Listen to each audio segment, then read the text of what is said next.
A nation grows stronger when its citizens disagree respectfully and speak truth without fear.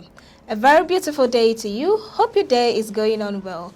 Welcome to Citizen Dialogue on First Next News Port Harcourt, where we will be discussing politics and trending issues in the society.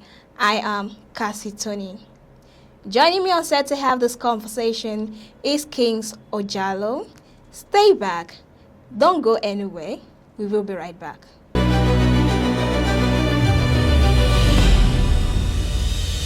Welcome back to the show, Citizen Dialogue. Hello, Kings. Hello, Cassie. How are you doing today? Fine, thank you. You look dashing, by the way. And you too. What's the secret? It's been good. All right, let's dive in. Yeah. ADC Chieftain lamented that multidimensional poverty in Nigeria has worsened under the present administration. What is your take on this? Yeah, I think the ADC Chieftain being a prominent person, in that political party, Okay. in this time, it's still based on rally, based on, campaigning and, criticizing the oppositions, Okay. you understand? So I think that is what it is all about. But speaking based on statistics from his own point of view, I think in most cases, he's right in his statement, particularly, in the rise of poverty in the lives of Nigeria.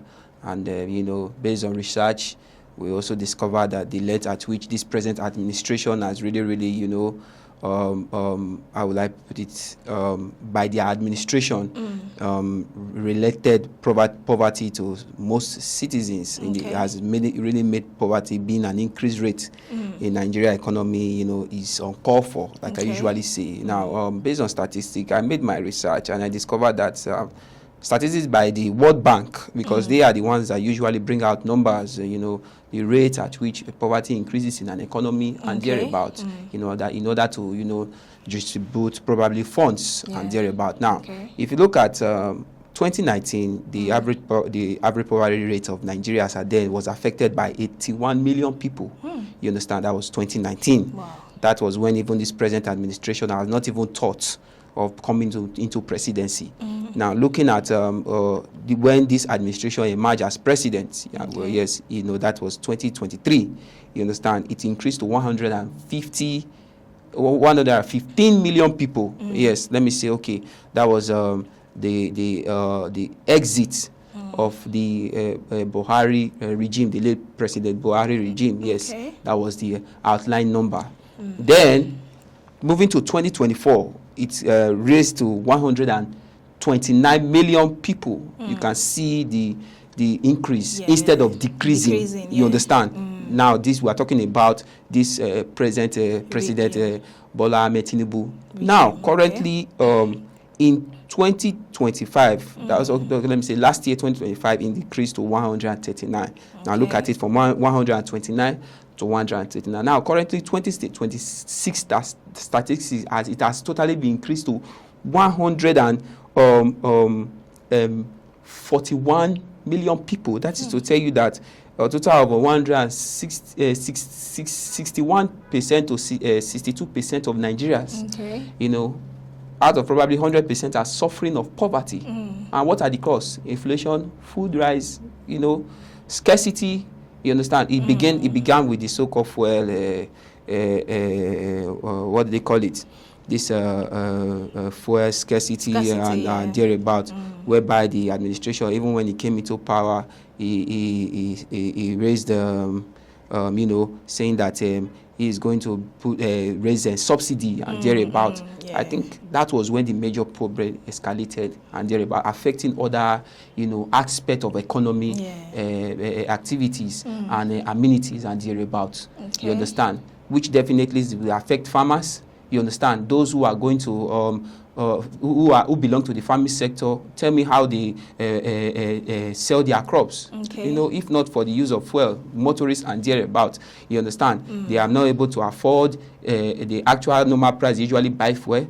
We're talking about housing material, building materials. You know, most landlords now has increased their rent because they said, oh, the cost of material has become an increase. A tenant who is paying maybe 100,000 per year, or let me say 90,000 per year, it has increased to that of 250. So what are we talking about? You understand? And most especially, these are family families. You understand? A couple who is trying to train his child into school and thereabout, you know, thinking about how to pay the child school fees, pay house rent, pay this, you know, of what job or of how much salary is he earning. So these are the things, these are the, you know, the processes whereby, you know, poverty, you know, really affects the economy when things are not put in place and when, you know, funds are not gotten in an appropriate manner. All right, so sorry to interject you. So now you agree with the ADC chieftain that this regime is the worst regime, just like the case in the Bible. Of course, it is. If based on a statistic, it is. Okay, so moving on to the next story.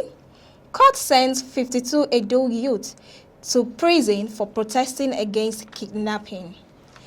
If youth can be sent to prison for protesting against kidnapping, what does this say about Nigerian commitment to democracy, freedom of expression, and the government responsibility to protect and not punish its citizens? Well, if you look at the scenario that happened in Ekboma, that is Ubiaja, where the Abrosalim University is located, which contains thousands of students, you know, going for their various academic activities and thereabout. You know, I think because of the protests came about, insecurity in that community, you know, and the state being a South Star state is one of the states that is being affected by high level of insecurity in the whole of South. Currently, you understand, talking about farmer elders, you know, kidnapping of women, you know, in the process of going to farm and thereabout. Even students are also victims of this issue. Now, these are students who are to come out to proclaim their rights as citizens of this country, you know, letting our leaders know, look, this is what we are really, really going through currently in our society, in our school environment, that there should be a solution to this menace, whereby in the process of learning, many of them can't even stay in their hostels anymore and thereabout. So this has been a repeated occasion whereby, you know, these terrible activities happen on a daily basis in that local government in Edo State, my state precisely, let me put it that way. So they came out on the masses, you know, in order to address this issue to the governor of Okpebolo, and also the IGP of the IGP himself. That is, we're talking about the life of Ekbetokun, Kayode Ekbetokun, to address this matter, make sure that, you know, security are in place to, you know, tackle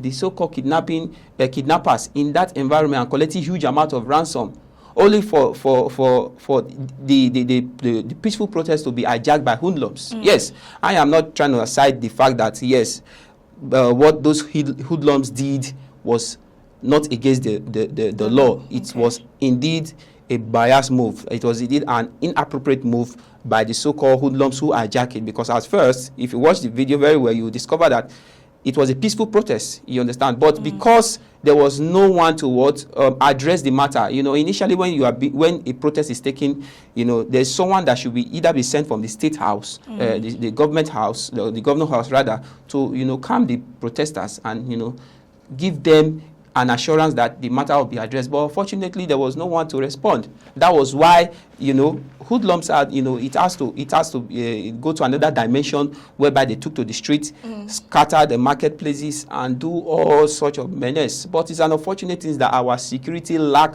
the capability to investigate more on issues like that, rather than going to hostels. You can watch the video clip at midnight, I think 2 a.m. at night, where securities, the so-called police force had to start rattling hostels, you know, claiming, and if you check it very well, most of these youth, students who were captured by the so-called police might be innocent. Many of them are not even involved in that menace.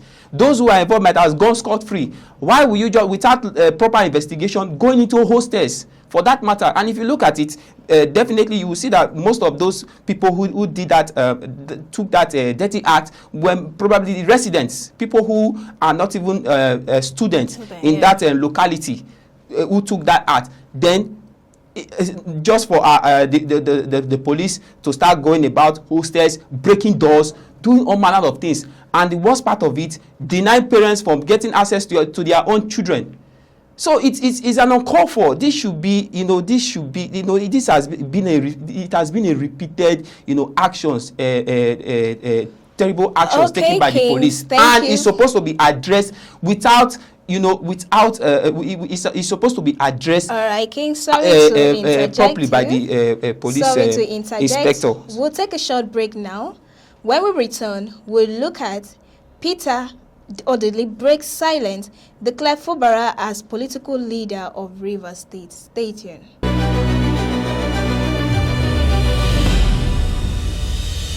Welcome back to the show, Citizen Dialogue.